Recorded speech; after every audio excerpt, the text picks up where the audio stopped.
고난 중에도 선한 양심을 지키라 라는 말씀 제목으로 하나님의 말씀을 함께 나눠보도록 하겠습니다.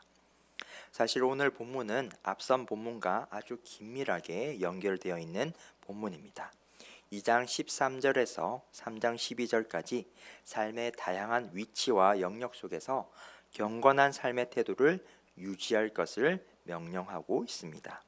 경건한 삶의 태도, 하나님 앞에서 하나님의 자녀답게 살아가는 모습은 결국 하나님의 은혜가 가득할 것임을 앞선 본문에서 말하고 있는 것입니다. 반면에 하나님의 뜻에 따라 살지 않는 사람들, 악한 일들을 일삼는 사람들에게 하나님께서도 벌하실 것임을 또한 분명하게 말하고 있는 것이 앞선 본문의 내용들이었습니다.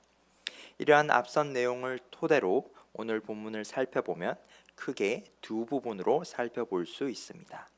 첫 번째 부분은 3장 13절에서 17절까지의 말씀입니다.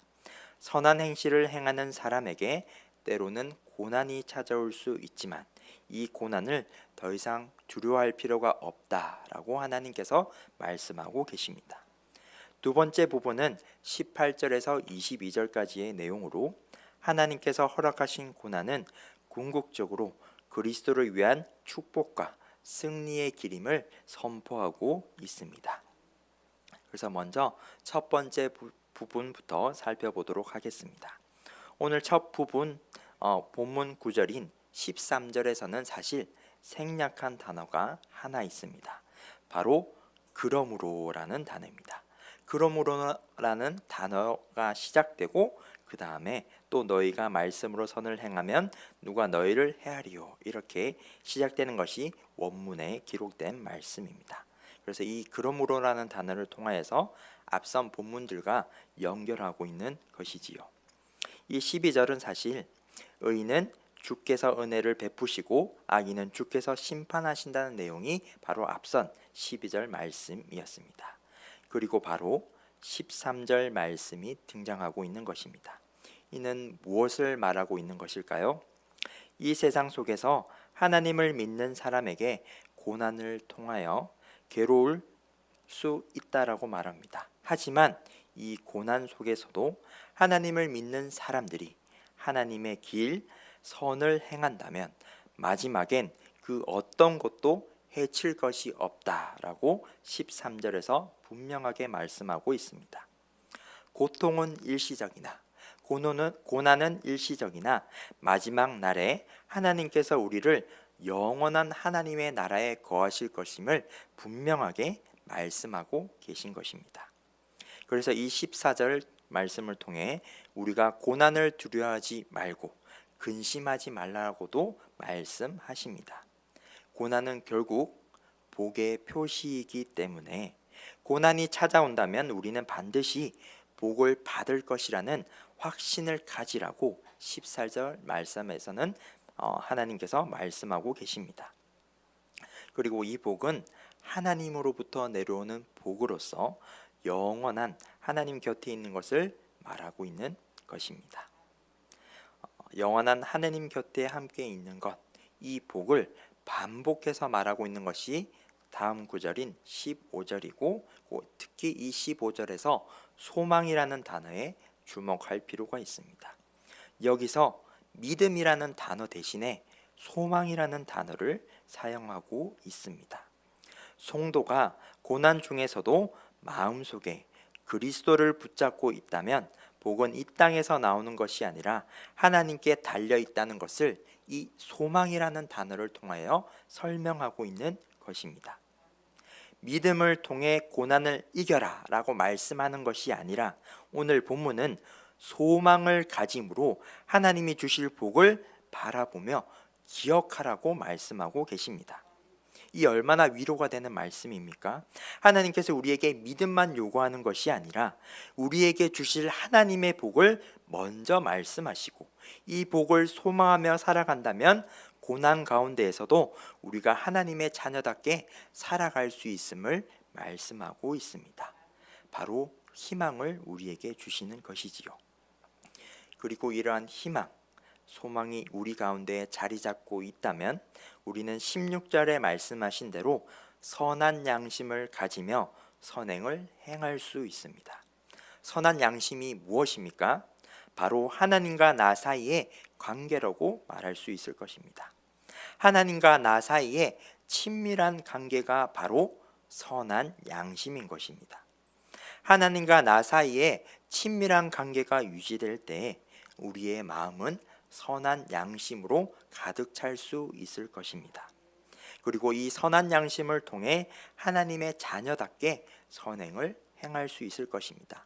비록 고난이 찾아온다 할지라도 하나님과 나 사이에 친밀한 관계를 통하여서 선한 양심이 우리 마음 가운데 가득 찰 것이고, 고난 가운데서도 선한 일을 우리가 행할 수 있다라고 말씀하고 계신 것입니다. 그래서 이 13절에서 17절까지를 정리하면 하나님의 자녀에게 때때로 고난이 찾아올 수 있다라고 말씀하십니다. 하지만 이 고난 중에서도 성도는 결코 두려워하지 말고 근심하지 말라고 격려하고 있습니다. 이는 곧 우리의 마음에 그리스도가 계시고 그분을 통하여서 선한 양심이 가득 차기 때문에 나아가 고난 속에서도 하나님이 주실 복을 기대하며 소망하며 살 수 있기 때문에 하나님께서는 고난 가운데서도 근심하지 말고 두려워하지 말라라고 분명하게 말씀하고 계신 것입니다. 이것이 바로 13절에서 17절까지 한 부분으로 나누는 그 말씀을 정리한 것입니다. 그렇다면 다음 부분인 18절에서 22절도 한번 살펴보도록 하겠습니다. 그리스도께서 고난을 통해 영광의 길을 걸어가셨음을 18절 이하에서 말하고 있습니다. 특별히 18절을 통하여서 그리스도께서 죽은 자 가운데서 살아나셨으며 죽음이 그리스도를 이기지 못했음을 알 수 있습니다. 다시 말해서 그리스도는 죄인들을 위하여, 우리들을 위하여 고난 받으셨지만 이 고난을 예수 그리스도께서는 이겼다라고 말하고 있는 것입니다. 죄가 없으신 예수 그리스도의 죽음은 완전한 순종이며 불의한 자들을 구원하신 놀라운 역사라는 것을 18절에서 분명하게 이야기하고 있는 것입니다. 그러므로 우리는 그리스도의 고난을 통해 하나님께 인도함을 받았다는 것도 역시나 알 수 있습니다. 예수 그리스도께서 고난을 이기셨기 때문에 우리도 그 고난을 통하여서, 예수 그리스도의 그 고난을 통하여서 하나님을 만날 수 있고 하나님과 친밀한 관계를 가질 수 있으며 선한 양심을 가질 수 있다라고 우리가 이해할 수 있는 것입니다. 그래서 19절에서 또한 무엇을 말하고 있습니까? 성령의 권능으로 예수 그리스도가 죽은 자 가운데서 다시 살아나셨고 악한 영들에게 승리를 선포하셨다라고 분명하게 말씀하고 계십니다. 이 세상 속에서 성도를 악한 길로 유혹하고 고난 속에 몰아넣는 존재들을 향하여 예수님께서 친히 승리하셨음을 선언하고 있습니다. 고난 끝에 우리 예수님의 찬란한 승리의 깃발이 흔들리고 있음을 살펴볼 수 있는 것이지요. 이러한 말씀을 통하여서 우리가 설령 고난을 당한다고 할지라도 예수 그리스도께서 이미 승리하셨기 때문에 그것을 바라보고 또한 궁극적으로 나중에는 우리도 똑같이 승리한 것을 바라보고 살아갈 수 있다는 것을 알 수 있는 것입니다. 이러한 예수 그리스도를 믿음으로 인한 승리한 것을 잘 보여주는 것이 바로 또한 20절 말씀에 등장하는 노아의 방주 사건이라 할 수 있을 것입니다. 수많은 사람들의 비난과 조롱 속에서도 노아는 하나님을 통해 선한 양심을 지켰습니다. 노아는 하나님과 친밀한 관계를 가졌습니다. 그리고 고난 끝에 결국 하나님 나라에 들어가는 유익을 얻게 되었음을 우리는 너무나도 잘 알고 있습니다. 그리고 그 고난을 통해 하나님 나라에 들어가는 유익은 21절 물에서 그리스도의 부활을 통해 믿는 자들을 구원하는 세례로 나아간다고 볼 수 있습니다. 세례가 무엇입니까? 단순히 몸을 씻는 것이 아닙니다. 세례는 바로 선한 양심에 호소하는 것입니다. 세례는 하나님과 나 사이에 친밀한 관계를 나타내는 것입니다. 그래서 악한 행실을 행하는 자들은 홍수로 모두 심판을 받게 되지만 선한 양심을 지키는 자들은 방주의 탐으로써 하나님을 통해 선한 양심을 통해 구원을 얻게 된다라고 말씀하고 계신 것이죠.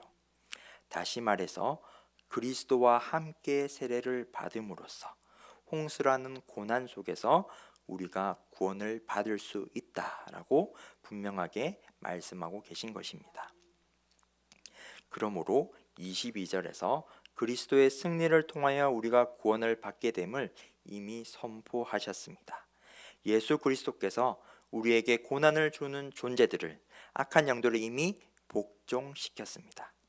그렇기에 우리의 고난은 고난으로 끝나지 아니하고 예수 그리스도를 통하여 우리가 선한 양심을 지키고 강구함으로 영원한 하나님의 나라와 그 복을 누릴 것임을 기억할 수 있는 것입니다. 그래서 다시 한 번 더 18절에서 22절까지를 정리하면 그리스도께서는 고난을 피하지 않으셨고 순종하셨습니다. 그리고 그리스도의 고난을 통해 죽음을 이기심으로 우리는 구원을 받게 되었습니다. 예수 그리스도의 고난을 통해 우리는 하나님과 연결되었고 선한 양심을 가지게 되었으며 결국 하나님이 주시는 영원한 복을 소망하며 살 수 있다는 것을 우리가 살펴볼 수 있는 것입니다. 그래서 이 두 가지 부분을 살펴보면서 말씀을 정리하도록 하겠습니다. 하나님을 믿는 우리에게 고난이 찾아올 수도 있습니다. 하지만 이 고난은 곧 하나님을 통해 구원받은 우리가 복을 받을 것이라는 약속과 다름없다는 것을 꼭 기억하시기 바랍니다. 하나님과 친밀한 것이 바로 선한 양심임을 또한 알게 되었습니다. 그래서 우리는 하나님과 친밀함으로 선한 양심을 지킴으로 고난을 두려워하지도 근심하지도 않을 수 있다라는 것을 믿으시기 바랍니다. 또한 악한 영들을 굴복시킨 그리스도께서 죽음을 이기시고 부활하신 그리스도께서 우리와 같은 불의한 자들을 위해 고난을 받으신 그리스도께서 우리의 진정한 주인이 되시며 우리에게 구원이라는 복을 누리며 살게 만드십니다. 그리스도의 고난을 통해 구원을 받은 저와 여러분이 고난이라는 상황 속에서도 하나님과 친밀함으로 선한 양심을 지키며 오늘도 살아가길 주님의 이름으로 축복합니다.